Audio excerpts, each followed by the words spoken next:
Please welcome Representative Stephen Seinz from the Georgia House of Representatives. I'm Representative Stephen Seinz. I appreciate Attorney General Carr. Great information. If anyone has any issues hearing or seeing me, just let me know. Thank you all first for being here. I wanted to talk a little bit about what it means to participate, but first let me kind of give you a rundown on who I am and why I'm here. I actually started a lot like most of y'all in prevention. I started at age 15. I was a data entry volunteer for the organization I'm now the chief executive of. We used to do an event called the Teen Maze, and I'm sure some communities have done it. And that was I did the entry for a lot of pre and post surveys. I also went on to be a city police officer at age 18. Did the fun stuff of getting tased and pepper sprayed, and then became a part-time sheriff's deputy and taught the CHAMPS course, which is a lot like what DARE used to be, and hopefully a lot of y'all have gone through it. I got my bachelor's degree at Valdosta State University during a night program while I was working full-time at Camden Connection, where I still work. We're a part-time legislature in the state of Georgia, meaning that most folks either have a full-time job, might be retired, and then we come up here for 3 months out of the year for the legislative session. The intent behind that is to have a citizen legislature so that there's a diverse perspective on everything we do. There's not, there might be attorneys who look at laws, but there's also folks in the prevention field when we're looking at items that might affect youth and items that might affect the risk and portfolio of our communities. I'm the CEO of Camden Connection. One of the biggest accomplishments I'm proud of is the recent social indicators study that DBHDD has done that showed Camden to be one of the lowest risk communities in the state of Georgia. And I really see it as a testament that the work that you guys are learning about and helping to do, and it's vital to have that youth component in, is really effective. It might be hard to see on a day-to-day basis, but if we can sustain that effort in our communities over the course of time, it can really have a major accomplishment. I serve, just to give you a brief on kind of how the legislative process works, is a lot of times we only hear about a bill when you hear about it going to the floor of the chamber, meaning we got the House and the Senate, and a bill has to pass 2 chambers. So, but a lot of the important work happens in our committees. I'm proud to serve as the chairman of the General Government Subcommittee of Government Affairs. We've heard things like ensuring adequate funding for our police departments throughout the state, with a bill from Representative Gaines that passed the Houses and in the Senate. And just things like allowing, just like we're meeting via Zoom during pandemics and emergency situations, allowing city governments to also do that. I'm on the Economic Development Committee as an officer, as a secretary, Judicial Non-Civil, which is over all the criminal code in the state of Georgia, and Arts, Entertainment, Science and Technology, and Veterans Affairs. When it comes to prevention, I've done 2 bills I'm really proud of. 2019 House Bill 471, we had a change. I know you heard from the AG's perspective. Well, when the judiciary does something, it can impact us all. The Supreme Court decided that there's a change in the way that our officers do the DUI stops. And if we didn't make a legal change, there could be possibly all the DUIs getting thrown out in court, which would really impact the safety of our roadways. So we did an implied consent change that just changed a few words of what an officer says at the stop, but had a really big consequence when that goes to court.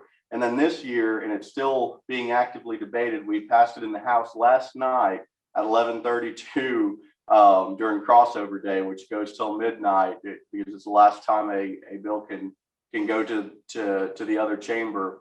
But House Bill 192, which dangerous sexual predators, that's not a political term. It's a term that SOAR, the Sexual Registry Risk Review Board, levels. It tells you if a sexual offender has any likelihood of recidivism, which means that they could do the crime again or could do a like crime again, they'll level them a level 3 out of 1 to 3. And this bill addresses utilizing a GPS tracking system that had been used before, but again, the Supreme Court had changed the way we're allowed to do that because we want to make sure that our Fourth Amendment right, freedom of movement isn't unduly burdened. So this would add a sentence if you're one of those most dangerous sexual predators. And we know, and the way this is prevention is the data shows that if an individual like that is on a GPS monitor, that is a huge deterrent factor. So it's not really to catch them in any kind of act because we've already lost when that happens, but it's a deterrent for them to do anything again. So it keeps them safe, but more importantly, it keeps our communities safe from continued harm. With that, I want to say two major things prevention's taught me over the years. And again, I'd like to think I'm still relatively young, but I've been doing this for a decade now. And the one major life item would be that the best time to solve a problem is before it becomes one. And I think y'all are testimonies to that. Y'all are here and learning how to educate us, and even being in the field for a while, it's still hard. I can forget to look at it in that lens when a problem comes. We have so many issues that are just right in our face. The COVID, for example, there's a lot of problems that have come up with that. It's easy to let things like, what is our suicide ideation rate going to look like in 5 years? It's easy to let that go to the back burner, thinking we have time. So it's so important to have, especially youth voices, engaged in that process. But then the second thing is the most convincing reason to act is the data. So I'd like to encourage everyone.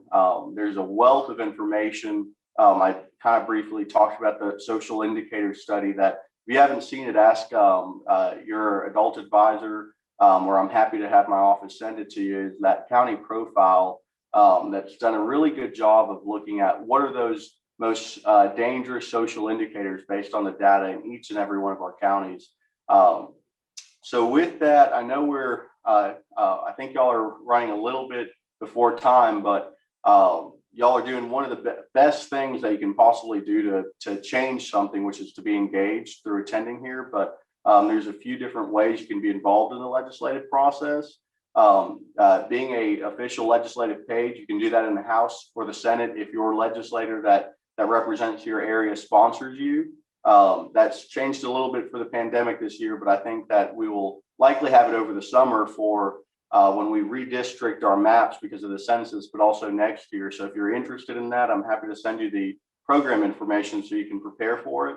But also, every legislator is a citizen just like you, just like your parents. Don't hesitate to reach out to them, especially off session. We're in here from January to March. So the rest of the time, it's a good time to get to know them, invite them to your group. So you can find that on the House website. You just Google your legislative district or go to the georgiahouse.gov and find who your legislator is.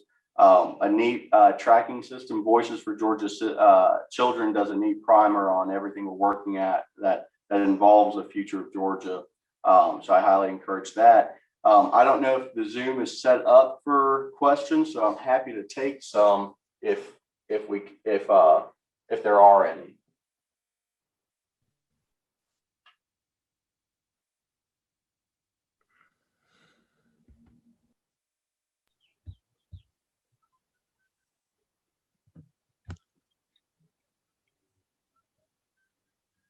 Hi, everyone. This is Gabby. Just wanting to encourage everyone to ask some questions in the chat. Definitely, this is a great time to do so. I just pulled up the chat. I'm looking at the lighting. I'm going to stand up for a second, but more than happy to answer anything. If you type it, I can see it. Gabby, are you hosting this? Yeah, I'm part of helping out here. Oh, why don't you start us off? What do you got a question on? Oh, Honestly, I'm not sure. I'm actually working from Washington, so I've just been absorbing all this information, learning a lot of new stuff in the Georgia area more so. Are you based in Washington State or DC? State. Okay, so that's a definitely a different climate. At least we're a little sunnier here. Um, Yeah, just a little bit, but yeah. so I see Nakia is asking a question. Kia Green is a definite uh, advocate for the prevention field and an incredibly good one. And seeing what is the best way for youth to advocate for the best strategy. And I would say go to where the lighting on this webcam, you can kind of see me a little better, but there is so little voices for legislators every day here from, lobbyists get a bad rap, but in truthfulness, when you get citizens that I don't know much about science and technology, so when there is a bill that comes up, I want to hear from both sides. And a lot of the times there's a specialist who is called a lobbyist who's really a professional that knows information. As long as you balance that's a good process. But a lot of people look the same, and something you don't have a lot of is even people in their early 20s, but especially teens and young adults that when I see someone who's 14 or 15 coming and asking me about something, it's going to make an incredible impression. So make sure to don't underestimate that. Different legislators are different ways. I check my Facebook page pretty periodically, so I'll look at the page, even just a page message, and sometimes it's about a specific bill. But if you don't know it, you're just passionate about it, a specific subject area, you can always just ask.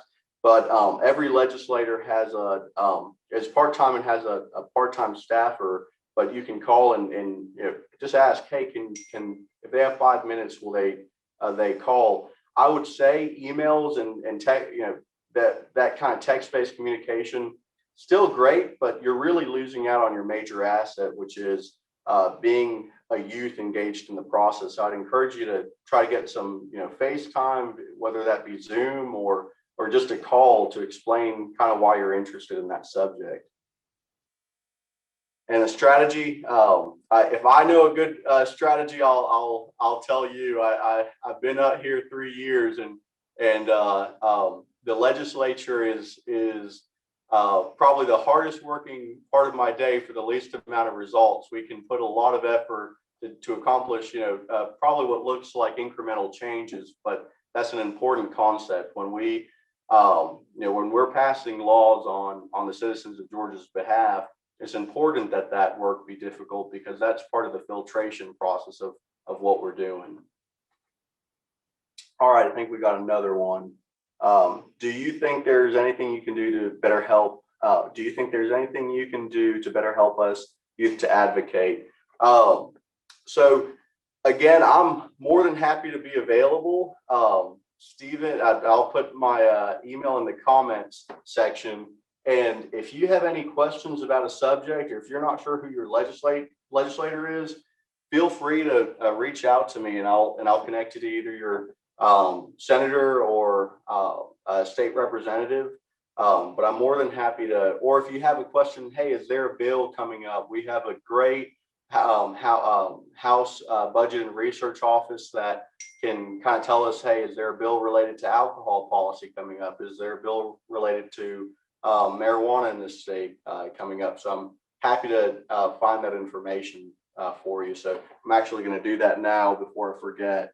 But it's Stephen.Seinz@house.ga.gov.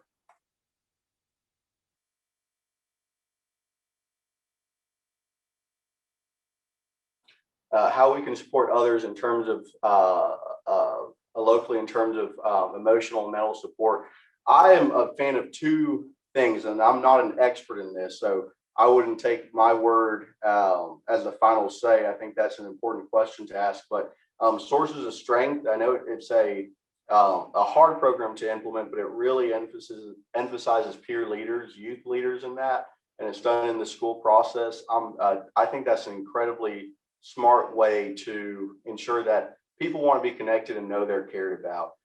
There's no better way to put that. So your voice is what from a legislative process, but frankly more important from that emotional and mental support process of the peers. Never underestimate that. Never underestimate how you're doing is important. And I'm glad to see you're in sources of strength. And then the other item is I'm going to probably butcher it, but the youth first aid, mental health first aid is a great course that to do. I know the adult QPR, I think there might be a youth QPR, question, persuade, and refer, are also great programs. Being educated, but frankly, by the fact that y'all are here tells me you're probably some of the more engaged group of your peers. So those peers that might not need that support or emotional support, but might not be thinking of the best ways they can help, try to be an ambassador to those programs and try to get people both in the legislative process. I've conducted citizen outreach or information events in our community, and then programs for work. And sometimes the hardest thing is to get people in the door. So having connectors, Malcolm Gladwell has a great book called Tipping Point, and he defines people in several different areas. And one of them that I think is the most crucial is the role of a connector, which is connecting those available resources with the people who can use them, but also the people who can make sure they spread. The old saying, if a tree falls in the woods and no one's there to hear it, it really doesn't matter. Miss Will, the tipping point, how little things can make big differences. I'm glad you sourced that for me. Okay, so I'm hearing we need to move on. So I think I appreciate y'all being here, and thank you guys for your participation and your involvement in this. Happy to help in any way I can. My email's in the comments.